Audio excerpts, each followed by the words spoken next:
Hello everyone and welcome back to Extra Coding YouTube channel by Adrika Vadoria. So friends, in today's video we're gonna learn about default parameters. So let's get started.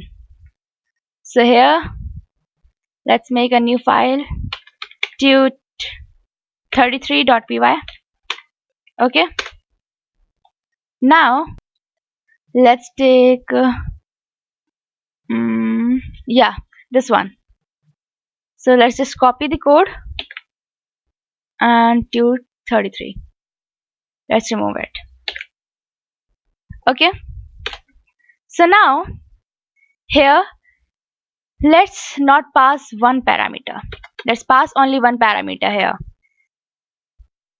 Sorry, this is the argument. Let's pass one argument only. Okay, these are the parameters. So here, as you can see, it is throwing an error. Missing one required positional argument. That's P. So, as you can see here, we have given two parameters here, but we have passed only one argument. Okay, that's why it is throwing an error. So, to escape from this error, we can use default parameters. So we can write here b is equal to 5.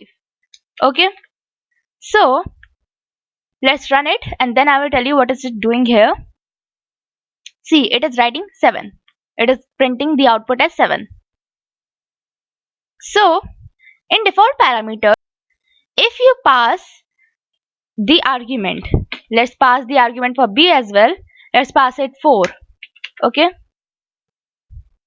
see, it is printing 6, the output.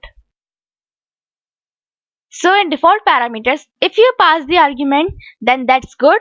It will use that argument only. But if you haven't passed any argument, there isn't any issue. It will use the default parameter, default argument that we have assigned to our parameter. As you can see here, we have assigned 5 as the default argument to our parameter. So if we remove this 4, that's why it is printing 7 here, because 5 plus 2 is 7, right? Hope I made myself clear.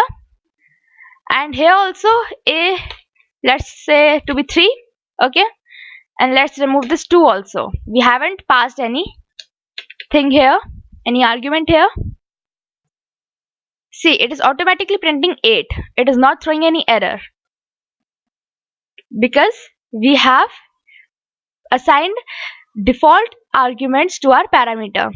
Okay, now suppose let's not give argument to this parameter, the second one b, and let's give argument to the first parameter only, that's a, and let's pass one, let's say 5. Okay, see, it will throw an error because default arguments should always be at the last. See, it is giving also non-default argument follows default argument. That means default argument should be at the end. We can use it like this. See, default argument, my default argument is at the last. But if I use my default argument here and do not give it anything here and let it be a non-default argument, so it will throw an error. Okay, hope I made myself clear. So that's it all about. So that's all about default parameters. Hope I made myself clear. But if you still have any doubts, you can ask me in the comment section. I will try my best to answer you all. See you soon in the next video, guys. Thank you so much for being with me till the end of the session.